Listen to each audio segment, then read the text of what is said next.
Jaime Obregón. Bienvenido, licenciado. Perdóneme, me extendí un poquito con la entrada, pero pues tenía que explicar bien la reforma laboral. ¿Usted ya ha escuchado acerca de esta reforma aquí en México? Sí, he estado leyendo acerca de la reforma laboral y bueno, pues no es que sea algo extraordinario. En Europa son 35 horas a la semana. Aquí en los Estados Unidos son 40 horas a la semana, y bueno, hay una serie de condiciones también para las horas extras. No es nada más porque sí las horas extras, ¿no? Tienen un sistema, pues, para que puedan llevarse a cabo. Exacto. Esto es un movimiento a nivel mundial de que tiene que ver con la felicidad.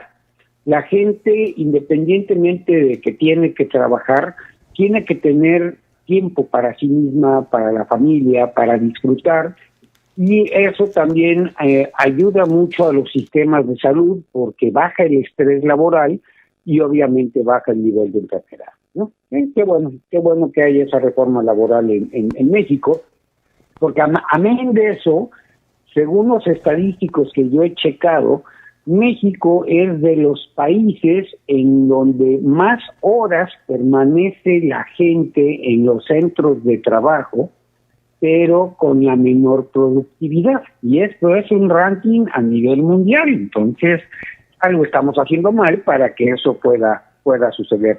Estamos hablando de México, aproximadamente 60 horas a la semana trabajo de oficina, ¿no? Uh-huh. Que en el argot laboral se dice que son horas nalga nada más, porque y sobre todo en la burocracia se da mucho, ¿no? Que están por si al jefe se le ofrece algo, ¿no? Y ¿sabes cuándo se les ofrece algo? Nunca, ¿no? Pero bueno. Exacto. Y bueno, de allá de México nos pasamos aquí a los Estados Unidos. Venezuela es el trofeo de Trump en su informe del Estado de la Unión. El presidente presentó la operación de la captura de Maduro como la gran victoria de guerra de Estados Unidos y también mandó una advertencia a Irán, pero todo tranquilo. Trump ofreció su discurso y hubo de todo, pero lo que quizás no vimos llegar fue el tema Venezuela y su protagonismo en el informe. Fue tanto el protagonismo que hasta el mismo presidente presentó al frente de todo el Congreso a Enrique Márquez, el opositor venezolano que denunció el fraude electoral de Maduro en 2024 y que posteriormente fue encarcelado por el régimen. El presidente también condecoró con la medalla de honor al suboficial jefe del ejército, Eric Robert, quien fue herido con 4 disparos durante la operación que logró la captura de Nicolás Maduro. Venezuela se llevó gran parte del discurso y aunque la mayoría esperaba más respuestas sobre la economía, Trump prefirió irse por la tangente, mostrar a Venezuela como su gran victoria de guerra y mandó también un aviso a Irán: no se coman la luz nuclear porque, bueno, ¿cuáles fueron los 4 anuncios de Trump en el Estado de la Unión? Primero, un nuevo plan de retiro con aporte federal de hasta $1,000. Trump también anunció que buscará crear cuentas de retiro para los cerca de 50 millones de estadounidenses que no tienen planes como el 401k, con el aporte federal de hasta $1,000 anuales, si el trabajador contribuye con $2,000. El modelo sería similar al Freight Savings, plan que usan empleados federales, y se apoyaría en la expansión del Acta de Seguridad 2.0, aprobado bajo Joe Biden. La Casa Blanca quiere quienes hoy no ahorran puedan activar la cuenta, marcando una casilla en su declaración de impuestos. La incógnita mayor sigue intacta.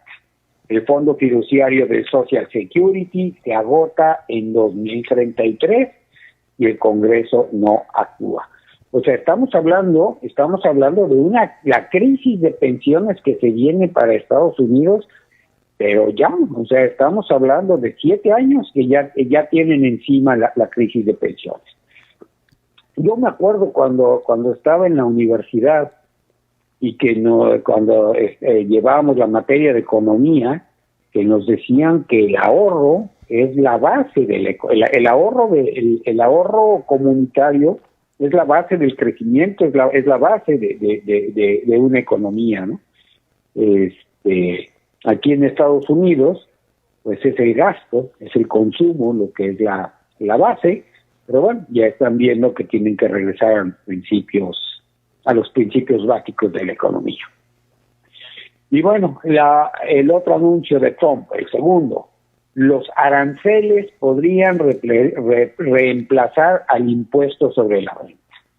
El presidente redobló su apuesta arancelaria al asegurar que, con el tiempo, los ingresos por tarifas podrían sustancialmente reemplazar el sistema moderno del income tax, o sea, el impuesto sobre la renta.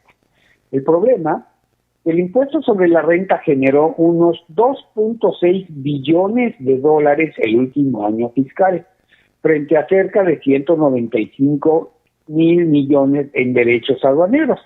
Algunos economistas, incluidos los del Cato Institute, advirtieron que subir tarifas no multiplica los ingresos en la misma proporción porque caen las importaciones. 3. Ordenó a las Big Tech construir sus propias plantas eléctricas. Fíjate, está bien interesante este concepto. El presidente anunció que su administración exigirá a las grandes tecnológicas que construyan sus propias plantas de energía para abastecer sus data centers, en lugar de recargar la red eléctrica existente. La medida, presentada como un Ratepayer Protection Pledge, busca evitar que el auge de la inteligencia artificial y sus centros de datos dispare las facturas de luz en comunidades locales. Trump argumentó que la red actual no puede manejar la demanda y que las empresas deberán producir su propia electricidad. En alguna ocasión leí el consumo tan estúpido de energía que genera la creación de las bitcoins, y el otro, la inteligencia artificial, también genera un consumo absurdo de luz, ¿no? En el punto 4, Trump exige a Irán compromiso público de no desarrollar armas nucleares. El presidente pidió que Irán se comprometa explícitamente a no construir nunca un arma nuclear y dejó abierta la puerta a acciones militares si no hay acuerdo. Prefiero la diplomacia, dijo, pero reiteró que no permitirá que lo que llamó el principal patrocinador del terrorismo obtenga capacidad nuclear. En paralelo a conversaciones indirectas, el presidente ha pedido a sus asesores opciones de ataque que obliguen a Teherán a negociar en términos más favorables. La diplomacia sigue abierta, pero no indefinidamente. Y bueno, una noticia que le ha dado la vuelta al mundo que no podíamos dejar de tocar es que Cuba ataca con todo a un barco estadounidense que presuntamente violó sus aguas territoriales. En el hecho, al menos 4 personas murieron, según el Ministerio del Interior de Cuba.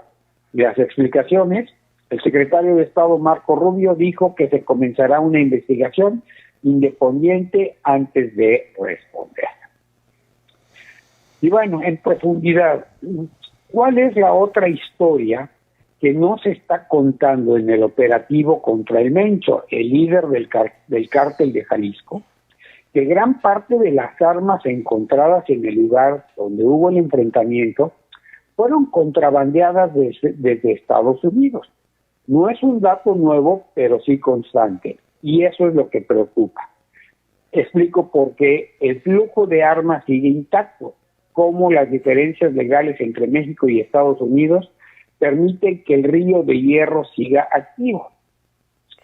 La baja popularidad de Trump significa que los votantes votarán por los demócratas. No todo es lo que parece. Aunque su aprobación ha caído, los datos muestran que los republicanos mantienen ventaja en temas como inmigración, seguridad fronteriza y economía. El porqué de los descontentos con el presidente no se traduce automáticamente en confianza hacia los demócratas ¿Y qué factores podrían inclinar realmente las elecciones intermedias de 2026 y hasta las presidenciales de 2028? Ese es un buen cuestionamiento, ¿no? Y yo pienso que en estas elecciones intermedias sí los demócratas van a ganar algunos escaños, pero no van a tener la mayoría. Y bueno, poco el tema en profundidad, el río de hierro que nadie quiere tapar. Hay un término que el gobierno mexicano lleva años usando para describir el flujo constante de armas que cruza desde Estados Unidos hacia el mercado negro al sur de la frontera. Iron River, el río de hierro. Y el arsenal recuperado tras los enfrentamientos en el operativo que acabó con el Mencho fue un lanzacohetes, 10 fusiles de largo alcance, pistolas, granadas. Lo ilustra mejor que cualquier reporte. El secretario de la Defensa mexicano, Ricardo Trevilla Trejo, lo confirmó en conferencia de prensa. Más de la mitad de ese armamento fue comprado a los Estados Unidos. Y la pregunta que hacemos desde acá, ¿quién lo dejó pasar? Y eso es lo que tenemos el día de hoy, mi querido y distinguido Dani. Gracias, maestro Jaime. Pues sí, hay mucho tema que tocar ahí con Donald Trump, Estados Unidos. Me llama mucho la atención y no quiero sonar pro-Trump, pero me parece buena idea que pida que hagan cada quien su planta de energía, porque sí es unas cantidades de energía y de agua que se gastan exorbitantes por el uso de inteligencia artificial y también por la moneda electrónica, Bitcoin y todos sus derivados. Qué bueno que toca esos temas. Digo, algo de bueno tiene que esté siempre buscando nada más por dónde moverle, ¿no? Sí, y fíjate que si tuvimos un invierno tan crudo como el que estamos viviendo este año, eso presagia que el verano va a ser de un calor intenso. Quizás andemos en temperaturas arriba de los 100 grados de los 100 grados Fahrenheit. O sea, estamos hablando 40% en grados Celsius. Entonces, el consumo de energía de energía eléctrica va a ser brutal, tanto así que pueden colapsar los sistemas, ¿no? Entonces, es algo que se tiene que tener ya muy, muy presente. Así es. Oiga, ¿y cómo ve entonces estos últimos pues declaraciones en las que el Trump se atañe a él mismo la captura del Mencho y luego pues los lamentables, porque sí se me hace que se le fue de las manos a Elon Musk, pues estos tweets que pone acerca de la presidenta, justo cuando ahora sí que es que en México estamos confundidos porque por fin sucedió lo que tanto pedía Trump y su reacción no fue la que esperábamos. Yo sí me esperaba un aplauso, un abracito o algo, un cariñito. Y no, pues reaccionó al contrario, diciendo que todavía falta más, que bla, bla, bla. Y pues aquí en México, hasta donde sabemos, así la gente común como yo, pues el máximo era el Mencho. Sí, lo que no se dice o lo que se menciona entre líneas es que Estados Unidos lo quería vivo, no lo quería muerto, lo quería vivo, querían que fuera entregado aquí a las autoridades americanas, puesto había hasta 15 millones de dólares de recompensa para poder cerrar la brecha que faltaba precisamente, ¿no? Y bueno, aquí en los Corillos se menciona mucho, se comenta, que fue un asesinato a mansalva, ¿no? Fue asesinado para ser silenciado y no entregado, ¿no? Por eso es que las reacciones tanto de Musk como del presidente Trump, pues no fueron las que se esperaban, ¿no? Ellos lo querían vivo, esa es la cuestión que se maneja aquí en las notas, ¿no? Claro. Sí, bueno, esa es obviamente la razón que me podría dar a entender estas reacciones. Sí, bueno, obviamente aquí en México lo que se dice es que en el ataque fue pues que se llega a herir este personaje y dentro del traslado dentro del traslado hacia donde era su punto final, pues muere en el helicóptero y también algunos de sus escoltas, etcétera. Eh, pero bueno, el armamento que venía de Estados Unidos para el cartel, eh, obviamente es de Estados Unidos, y yo creo que Donald Trump ahí no ha hablado lo suficiente de todo el arsenal. O sea, si los cárteles están también armados aquí en México, es porque son armas de Estados Unidos. Y cómo llegan, también ahí hay un tráfico que creo que Donald Trump no ve eso, y se me hace pues delicado que nada más exija y él no dé también, ¿no? Una parte. Bueno, lo que pasa es que finalmente es dinero sucio, se compra con dinero sucio. O sea, todo el dinero que proviene de manera ilegal por evasión fiscal o por tráfico de drogas o tráfico de personas es dinero sucio, ¿ok? Por lo tanto, las armas también son sucias. O sea, no salen de un depósito de armas en California o en Arkansas, donde puedes ir a comprar con tu licencia y tus antecedentes, puedes comprar un arma. No, simplemente es un contrabando brutal, contrabando tanto en Estados Unidos como contrabando en México, ¿no? La pregunta es, ¿quién lo permite? Tanto quién permite la salida de ese armamento aquí en los Estados Unidos, como quién permite la entrada de ese armamento a México. Esa es la gran cuestión, ¿no? Así es. Mira, a mí me tocó cuando estaba yo haciendo los estudios de las fronteras, tanto mexicana como mexicana al norte como mexicana al sur, me tocó ver en el río Suchiate cómo pasaba mercancías de México a Guatemala, mercancías, o sea, perecederos, en balsas, sin ningún control de ninguna especie. Y cómo de regreso de Guatemala a México pasaban armas, pasaba gente, pasaba dinero. Era impresionante ver los fajos de dinero, dólares, pesos, quetzales, que se trafican en la frontera sur de México.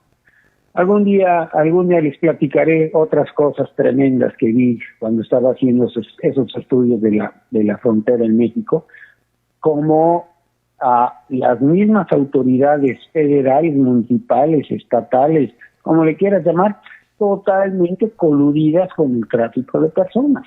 Entonces, esa es la pregunta. ¿Quién lo permite?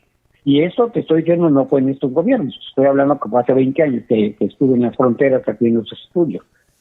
O sea, es una problemática que traemos de hace muchos años y que desafortunadamente no se ha combatido, no se ha podido solventar. Ayer platicaba yo con un líder migrante precisamente el tema y me decía, es que en Nueva York en los años 70 vivíamos lo mismo que se está viviendo en México, lo vivíamos aquí, 70 y 80, hasta que el gobierno se decidió a limpiar todo, ¿no?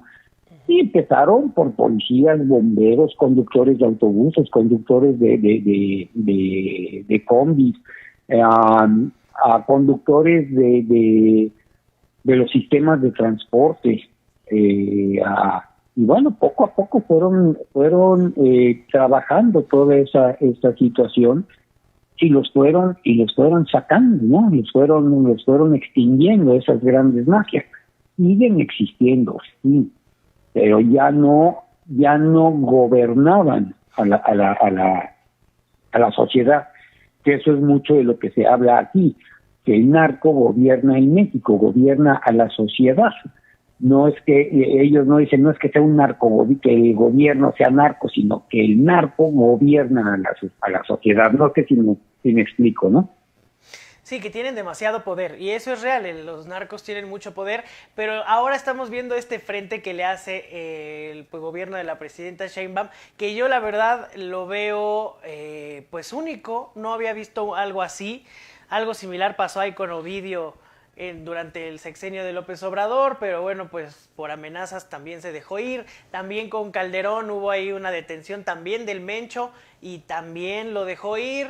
Entonces, en esta que se hizo efectivo, me parece importante pues reconocer esta acción de México. Me preocupa que Trump se ataña la medalla, así como así se va y se cuelga las medallas.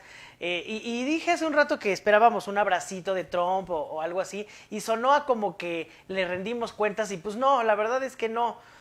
México, pues como lo dice la presidenta, somos soberanos, somos libres, y pues pues si no le gustó ahora sí que el resultado, pues no estamos para rendirle cuentas a él. Lo que sí es que ahora ya la historia en México cambia, maestro, después de esto cambia, porque sea como sea, pues ya no hay, ya no es una mano blanda, se ve un cambio ahí de mano, y pues todos hay que alinearse con este nuevo ritmo que lleva, ¿no? Con la presidenta.